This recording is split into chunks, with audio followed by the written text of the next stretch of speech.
तुम्ही कधी विचार केलाय का फक्त महिलांचीच ओटी का भरली जाते? यामागचं खरं कारण 99% लोकांना माहीतच नाही. ओटी म्हणजे बेंबीच्या खालील भाग, जिथे स्त्रीचं गर्भाशय असतं, जिथे नवीन जीव निर्माण होतो.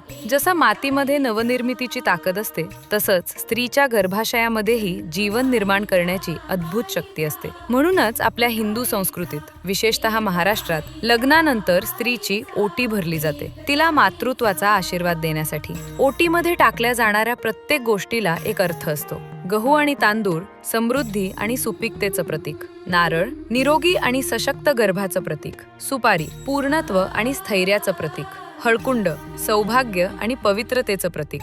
ही फक्त परंपरा नाही, ही एका स्त्रीच्या सर्जनशील शक्तीचा सन्मान आहे. आणि जेव्हा स्त्रीला दिवस जातात तेव्हा चोर ओटी भरली जाते, कारण ही आनंदाची बातमी वाईट नजरेपासून जपली जाते. म्हणूनच ओटी ही फक्त परंपरा नाही, ती एका नव्या जीवनाची सुरुवात आहे. हा व्हिडिओ त्या प्रत्येक व्यक्तीला शेअर करा ज्यांना आपल्या संस्कृतीचा खरा अर्थ माहीत असायला हवा.